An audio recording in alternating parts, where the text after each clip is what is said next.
In this video, we're going for the Platinum Trophy in Callisto Protocol. Callisto Protocol is a third-person horror game with some extremely mixed reviews right now.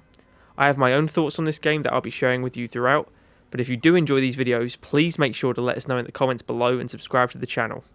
We'll start with the game is beautiful. Cinematically, it is stunning and you'll see this throughout.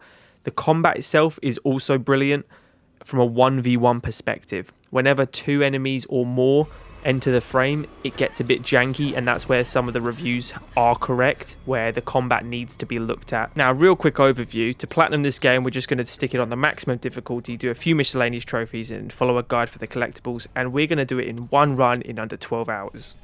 Max, we got trouble. We've been boarded. The outer way. Find the outer way boarding craft. First trophy. So the first 5 minutes of the game is basically teaching you how to run, jump over obstacles, and then you get a little bit of a story here where you're getting chased. You've been boarded by some enemies, it looks like, and you can see here another famous lady. We'll get into her later on. You can see straight away in the story the severity of what Jacob's actions are doing and how people are responding to it, which makes you question what is actually happening within 5 minutes of the game. The opening of the game is truly remarkable. With the ship depressurizing like that, you end up crashing it, and it goes onto a local planet where there is a massive security prison. And Sam Witwer was there, you know, the apprentice from The Force Unleashed. Oh yeah, and Deacon St. John. Don't forget him. Days Gone. Brilliant game. So Sam Witwer, aka Captain Harris, takes you back to the prison where this lovely doctor embeds your neck with a health bar, which is really creepy, but also makes the game cinematically beautiful as you don't need a HUD. We managed to escape our prison cell, meet this lovely guy called Elias who gives us a knife, and from that moment on, we get our second trophy of the game. Name's Elias, by the way. Jacob. Don't lose it, Jacob. I just saved your life.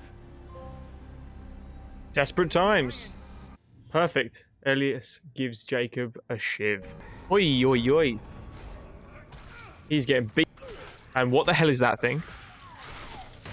He just ripped off his head. Holy crap. Oh. Ah. There's the dodges. There's the dodges. Oh, trophy as well. Flesh wound. Use melee or ranged weapons to take both arms off a living enemy. Brutalized. So I think it's obvious at this point, you're trying to escape and you're not sure why you've actually been imprisoned in this place. You manage to swap that horrible rusty crowbar that we got a few minutes ago, and you pick up your weapon for the entire game very quickly at the start of this, which I'm very thankful for. It's an electric baton and it is super deadly, super powerful. From here we break into the warden's office and try and sneak back Deacon St. John himself, but as you can imagine, he's got that horrible force glove that he shows off. He never can get away from the force, can he? Brings you to him, and I don't think they utilise Sam Witwer to his full potential here, because he is magnificent in this. Manages to smash force and then fly out the window. Straight after that, we managed to actually get our first upgrade at these reforged places.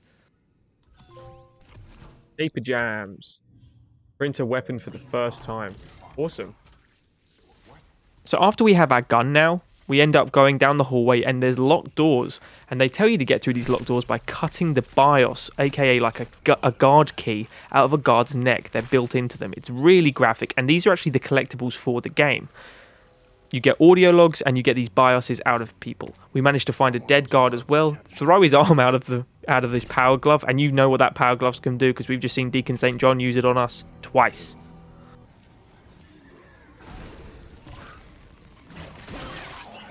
Hey, workplace hazard. Use GRP to kill an enemy by throwing them into an environmental hazard. It was beautiful. Shoe fits. Going to the shoe makes sense, doesn't it? I got reforged, guys. I'm assuming that is for there you go, print a weapon upgrade. I was gonna say upgrading a weapon, so happy days upgrading the electric baton, because I think that's the smart thing to do. Melee combat is happening every second.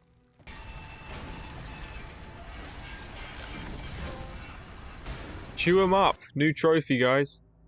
Kill 10 enemies with environmental hazards. Eat it. Oh. Get a grip. Another trophy. Well, I'm getting attacked. Grab 25 enemies. Not bad. And working our way through the prison here, we managed to get to the shoe.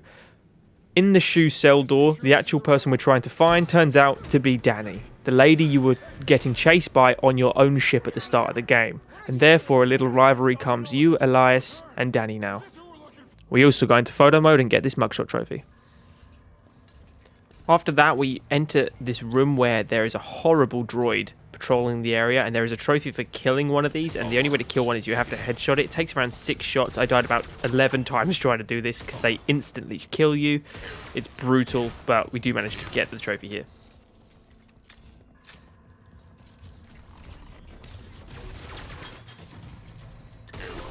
Yes! Got him! Terminated. Oh, that was so annoying. Take down a security robot. That is hard, man.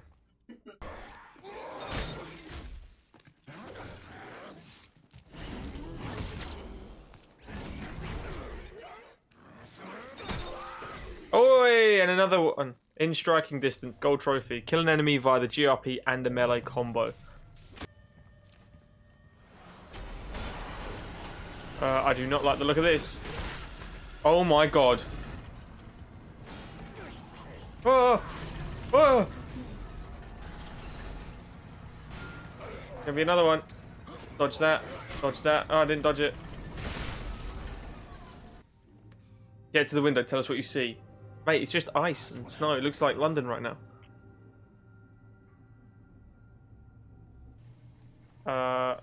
Shoot the tentacles. Oh, f me. Exposed. Ow. After we manage to kill the new infected where they have tentacles growing out of them, we go down this pipe and we get a Tomb Raider-esque kind of tunnel where we go down this flying log flume, and it is scary, it is fast, and I think you guys will enjoy this one. Don't get hit because I need my health. I think I'm good. Ooh, that was spiky. That was spiky. Through the center.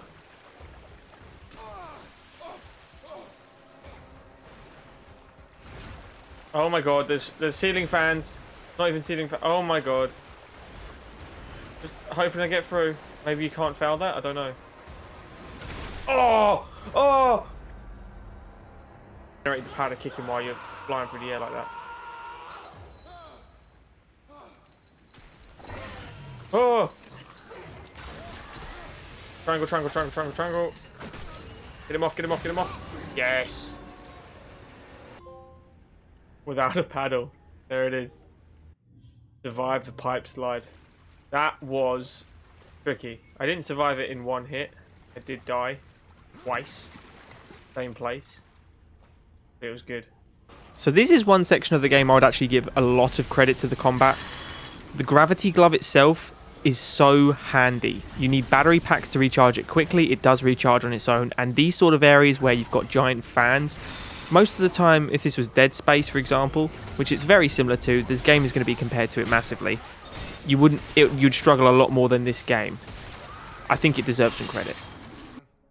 So the story at this point, you and Elias making your way over to the dome, which means you have to go outside. Due to the conditions, you need to get into these suits, which is almost an immediate change of clothes. He's like a magician. Ferris overhears you. And Captain Ferris, he strikes again. He just keeps showing up. Manages to depressurize the door, and you both go for a jolly good ride.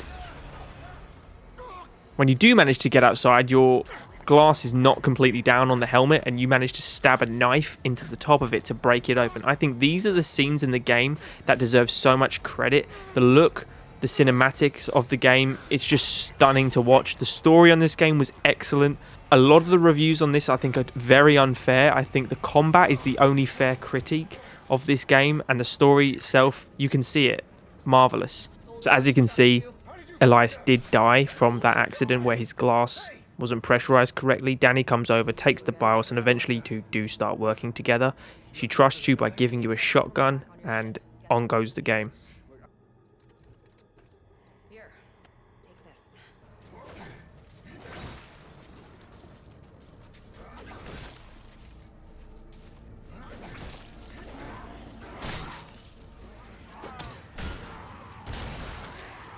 So here we end up picking up a bronze trophy for returning back to your original crash ship, where Danny wants to see if she was right all along about you.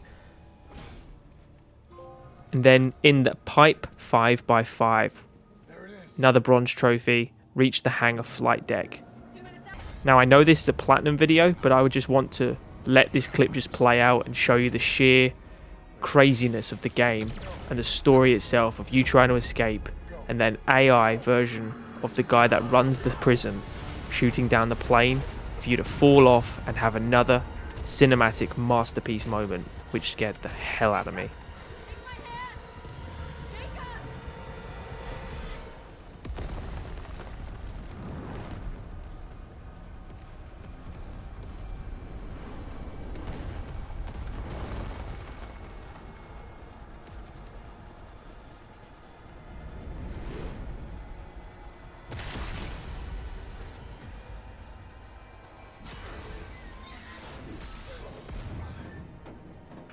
So when you come to your senses after that enormous crash of yourself, you wake up upside down with these things. Now, as far as I'm aware, they're just called the blind infected.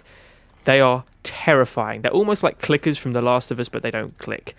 These are blind enemies, and you get a trophy for stabbing 5 of them without them noticing you. If you do this correctly throughout the game, you should be stabbing about 85 to 100 of these things. No problem. They are everywhere, and they're dead easy to kill. Another one. Is that 4? There it is. There we go, giving back. You get the trophy blind enemies in the back. Secret room. Oh, the commonality. Uncover the mystery of Callipolis. Power up, guys. Restore the power to the old facility. Whee! Another trophy there, guys. Float like a butterfly. Perfect dodge 5 times. It's taken me this long to get that. Now this section on the train is possibly the hardest part in the entire game. A lot of people online have trouble with this, which is why I'm leaving the entire clip in. You need to do this whole section without pretty much firing a bullet. You need to use your gravity gun and kill 4 waves of enemies on this train. Because after this train there is a boss fight. And for that boss fight, there is no more ammo on the train if you use it all up. This is the boss fight. The lovely first of many 2 faces in the game. 2 heads, whatever you want to call them. They're a pain in the ass to deal with when you have no ammo. I originally did this train fight and I had no ammo, and you can't win otherwise. Shoots him multiple times, goes on his knees, hit him 3 times with a melee attack, and you bust one of his heads off. Rips his other half off. Rinse and repeat again, and you will kill him. They are a pain in the ass, but you do manage to get a trophy for defeating him. 2 heads are better than 1 trophy. There are a few more 2 heads in the game, and we cover a couple of them shortly. Here's one of them. About 30 minutes later in the game, one just comes out of nowhere, and in this little area, I had about 4 bullets, so I have to run around the area, scavenging ammo, enough to kill this guy. Bear in mind, it takes about 10 shots to knock him down once, and you can see how I die these gruesome ways. This really frustrated me, to the point where I was screaming, I was throwing the controller around, because it was just so aggravating. I did manage to do it, and I managed to upgrade my gun fully as well. You need a gun trophy. So happy to get that. What lies beneath, guys? Find the source. Next trophy. And that is a big scary head.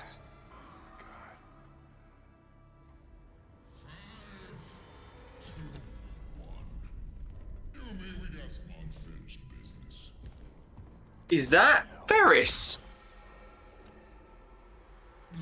Is that Ferris? It is. So yes, that is Sam Witwer, mutated for a 3rd time now. He's getting worse and worse every time we see him. Man, he's turning into like a miniature Hulk right now, and it is scary. You end up running through the next door, and a security protocol droid basically knocks you out and starts dragging you back to the cell. Now this is Tower, this is the final chapter in the game, and you start back where you started. Full circle. Get thrown back into the original cell. And if you thought that 2-head was enough, you come into another area where you can ammo up, and a 3rd 2-head appears. Now, there are actually 4 2-heads in the game, but I leave out the 4th one because it's a rinse and repeat of this kind of fight in a medical area, and it drove me nuts. Oi! Hey, we got a trophy, guys. Grim Reaper. Harvest and read all implant BIOS. That's the collectible one. That one's a bitch. So after I was jumping with joy about getting the final collectible trophy, managed to find the doctor that shoved that health bar into the back of your neck. You threaten her life, she tries to save Danny, she's now getting infected, you want answers, and she manages to share it across with you by sharing the brain waves of each other. You now know each other's stories, they get really intense because you know the truth of why she's so upset, which makes you suddenly have a conscience. So you go up to the final stage here, this is the boss room where you've got the guy that was AI the whole time, the hologram, and he's actually the evil genius. He has a plan for you, and it's a plan we're not going to like.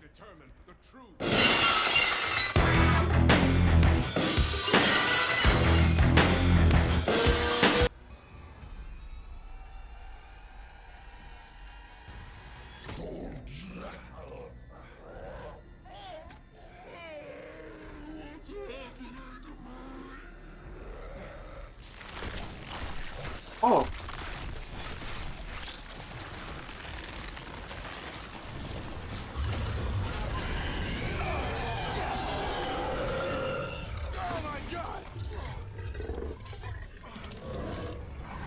Okay, this is going to take all my ammo.